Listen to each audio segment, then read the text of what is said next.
Break के बाद आप सभी दर्शकों का अन्नदाता में स्वागत है। चलिए अब रुक करते हैं अगली कड़ी की ओर। जैसा कि अभी गर्मी का मौसम शुरू हो गया है, ऐसे में जहां एक ओर पीने के पानी की किल्लत लोगों को परेशान करती है, वहीं दूसरी ओर किसानों के लिए सिंचाई जल की समस्या भी सामने आने लगती है। तो ऐसे में किसान भाइयों, आप क्या करें, किस प्रकार से करें पानी का उपयोग?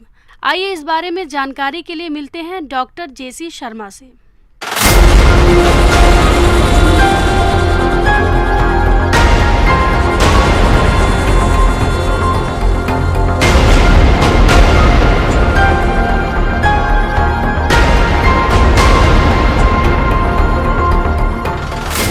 जैसे कि आपको मालूम है कि जो गर्मियों का जो मौसम है अब शुरू हो गया है और हर जगह पीने के पानी की या सिंचाई जल की जो है कमी महसूस होना शुरू हो गई है।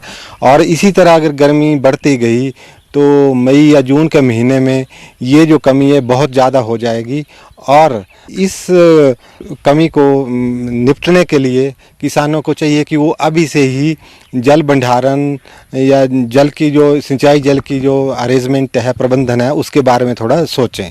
जैसे आजकल हमारी जितनी भी सब्जी वाली फसलें हैं, जैसे हमारे खीरा आजकल किसान लगा रहे हैं, भिंडी लगा रहे हैं, इस तरह की सब्जियों का काम चल रहा है।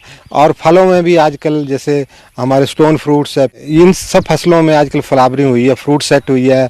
तो ये जो फलों की या सब्जियों की जो स्टेज है, जैसे सोइंग स्टेज है या ट्रांसप्लांटिंग स्टेज है, फलों में फ्लावरिंग और फ्रूट सेट स्टेज है, इस वक्त इन फसलों को पानी की बहुत ज़्यादा ज़रूरत होती है।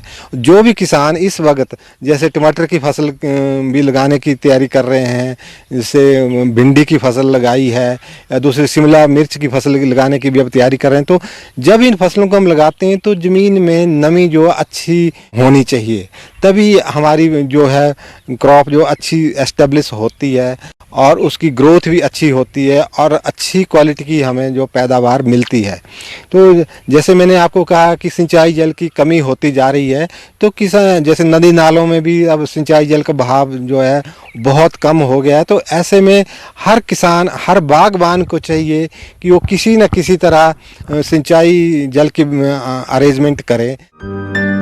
कई एरिया में किसान जानकारी के अभाव में पूरे साल के दौरान ऐसी फसलें लेते हैं जिसमें सिंचाई जल अधिक लगता है। इसलिए फसल चक्र का ध्यान रखें और फसल चक्र में दलहनी फसलों को जरूर शामिल करें। बरसात से पहले खेतों में मेड़बंदी करें जिससे खेत का पानी खेत में रहे। प्रयास करें कि खेतों में अधिक से अधिक कंपोस्ट खाद का प्रयोग हो।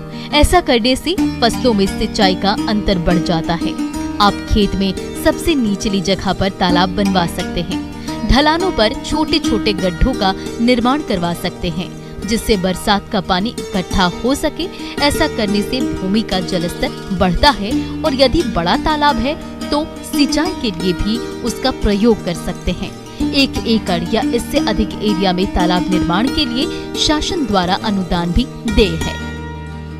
जैसे हमारे विभिन्न प्रकार के स्ट्रक्चर्स होते हैं, जैसे पॉलीलाइन टैंक्स होता है, आरसीसी का टैंक होता है, इनमें किसान लोग सिंचाई जल का भंडारण कर सकते हैं। जब इन स्ट्रक्चर्स में हम पानी का भंडारण कर लेते हैं तो उसका उपयोग करना अच्छे तरीके से वो भी बहुत ज़रूरी होता है। जैसे हो सके तो इस पानी को ड्रिप के माध्यम से प्रयोग में लाएं या फिर उसमें छोटी छोटी पाइप के माध्यम से पानी को दिया जाए।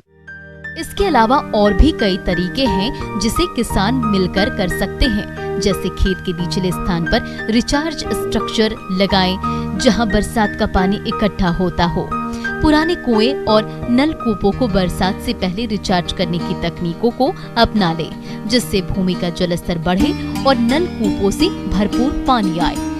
किसान संगठन बनाकर शासन प्रशासन की सहायता से नदी नालों में स्टॉप डैम और ढाल के विपरीत चेक डैम का निर्माण करवा सकते हैं।